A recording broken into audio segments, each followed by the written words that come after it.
తాకట్లో ఉన్న మీ బంగారాన్ని విడిపించి ఆ రోజు ఆన్లైన్ రేటుకి కొంటాం. Sharma gold company. నమస్తే, నేను Keshav. Welcome to Suman TV. ఢిల్లీలో తెలుగు రాష్ట్రాలకు చెందినటువంటి ప్రముఖులకి రోజు రోజుకి ప్రాధాన్యం పెరుగుతుందనేటువంటి మాటలు వింటూనే ఉన్నాం. అలానే కూటమి ప్రభుత్వంలో కీలక పాత్ర పోషిస్తున్నటువంటి ఆంధ్రప్రదేశ్ నాయకత్వం ఢిల్లీ వెళ్ళిన ప్రతిసారి అరుదైన గౌరవాలతోనే తిరిగి వస్తుంది. అదే తరహాలో ఢిల్లీ ముఖ్యమంత్రి ప్రమాణ స్వీకార సభలో జరిగినటువంటి పరిణామాలు, మరీ ముఖ్యంగా డిప్యూటీ సీఎం పవన్ కళ్యాణ్ దక్కినటువంటి ప్రాధాన్యం, వీటిపైనే చర్చ నడుస్తుంది. పవన్ కళ్యాణ్ ఈరోజు కూడా ఢిల్లీలోనే పలువురు ప్రముఖులతో భేటీలు జరపబోతున్నారు. వాటి సారాంశం ఏంటి, ఏ వ్యూహంతో పవన్ కళ్యాణ్ ఢిల్లీ యాత్ర ఇంకా కొనసాగుతుంది, ఒకసారి విశ్లేషించేటువంటి ప్రయత్నం చేద్దాం. మనతో పాటు అనలిస్ట్ చంద్ర శ్రీనివాస్ ఉన్నారు. చంద్ర శ్రీనివాస్ గారు నమస్కారం. నమస్కారం. పవన్ కళ్యాణ్ గారికి మామూలుగానే ఈ మహారాష్ట్ర ఎలక్షన్స్ వీటి తర్వాత ఉన్నటువంటి ప్రాధాన్యం మొత్తం దేశవ్యాప్తంగా అయింది. అలానే నేషనల్ మీడియా అటెన్షన్ కూడా తెలుగు ప్రముఖులు, తెలుగు రాష్ట్రాలకు చెందినటువంటి వాళ్ళ చుట్టూనే తిరుగుతుంది.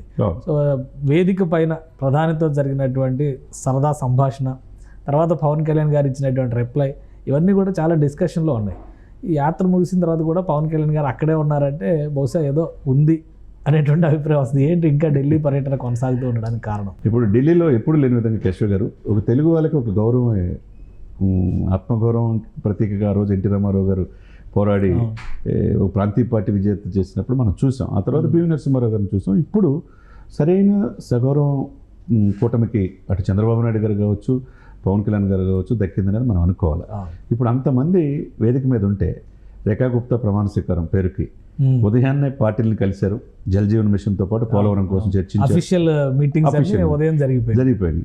మరి ప్రమాణ స్వీకారోత్సవంలో ఒక షిండేని ఏకనాథ్ షిండేని అక్కడ ఒక 10 సెకండ్ల పాటు ఆగాడు.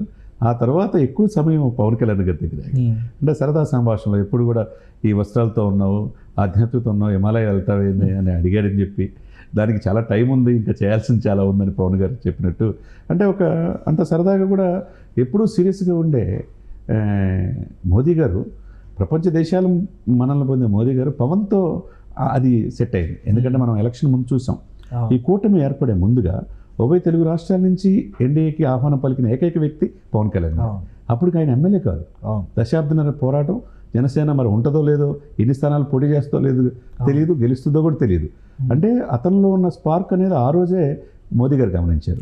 ఆ తర్వాత ఇతను పవన్ గారు తుఫాన్ అన్నాడు. ఈ రోజున ప్రతి సందర్భంలో ఆయన్ని పలకరించే తీరు కావచ్చు, ఆయన హిందువులకు ఒక ఐకాన్గా హిందూ సనాతన సాంప్రదాయాన్ని లేవనెత్తుకున్నాడు అనే ఇదిలో ఎన్డీఏలో కీలకమైన పాత్ర ఆయన చూసాం.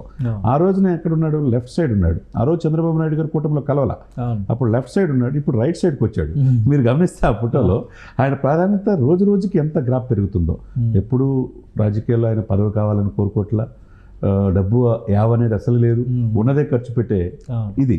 అది ఈ వైసీపీ వాళ్ళు, సోకాళ్ళు విమర్శించే వాళ్ళు ఈ యొక్క ఢిల్లీలో ఆ గౌరవాన్ని చూసి మరి ఏం చేయాలి? వాళ్ళు ఏమనుకోలేక మొన్నటిదాకా 7 రోజులు వీళ్ళు మాట్లాడుకోలేదు, చంద్రబాబు నాయుడు హాస్పిటల్లో అయిపోయిందన్నారు. ఒక్క దెబ్బకి ఆ రోజు తమన్ సంగీతంలో ప్రాధాన్యతను చూసాం. ఇకపోతే ఢిల్లీ గడ్డ మీద చూసారు. ఇంకేం కావాలి వాళ్ళకి? వీళ్ళు ఏ విధంగా ప్రతిసారి వీళ్ళ ముందర ప్రూవ్ చేసుకుంటూ ఉండాలేమో, అంటే ఈ రిలేషన్ బాగుంది, మా రిలేషన్ బాగుంది అని ప్రతిసారి ప్రూవ్ వీళ్ళు అనేకుంది. వీళ్ళ బంధం మరింత దృఢపడుతుంది సార్. ఇప్పుడు 10 సంవత్సరాలు అనేది 15 సంవత్సరాలకు వెళ్తుంది.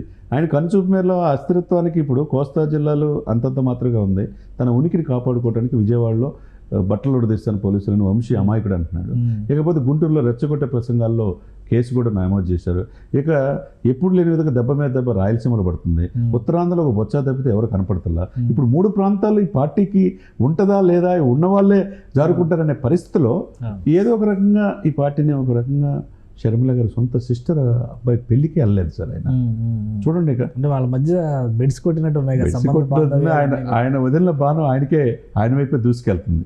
ఏదైనా కానీ వైసీపీ కష్టకాలం కనపడుతుంది. ఇకపోతే మీరు అన్నట్టు నిన్నంతా కూడా అఫీషియల్ టూరు, తర్వాత ఆయన ఆహ్వానం పేరుకు ఎన్డీఏ సమావేశం జరగటం, మళ్ళీ ఈవినింగ్ కూడా అదే మీటింగ్ జరగటం. ఈరోజు ప్రత్యేకంగా మనకు తెలిసిన సమాచారం ప్రకారం పిఠాపురంలో చాలా ఫెస్టేజియస్గా చారిత్రాత్మకంగా సభ ప్లేనరీ నిర్వహించాలని నిర్ణయించినట్టు, అధికారంలోకి వచ్చినాక మొదటి సభ అంతే కదా. కాబట్టి ఆయన్ని ఒక గెలుపు అనే టేస్ట్ని పరిచయం చేసింది కూడా పిఠాపురం ప్రజలు.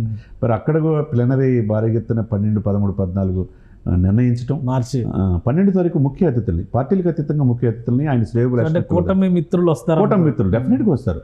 ఎందుకంటే ఆయన పిలిస్తే రాకుండా ఏమి ఉండరు కదా, ఎందుకంటే is a trouble shooter of the NDA. అవును. కాబట్టి ఆయన ఒక ఇదిగా కనపడుతున్నాడు. కాబట్టి డెఫినెట్గా ఢిల్లీ పెద్దల్ని కొంతమందిని ఆహ్వానిస్తున్నట్టుగా ఈరోజు తెలుస్తుంది. అదే కనుక జరిగితే వీళ్ళ బంధం మరింత దృఢమయ్యే అవకాశం ఉంది. అది కనుక జరిగితే 12వ తారీఖు ముఖ్యులు వస్తారు పార్టీలకు అతీతంగా.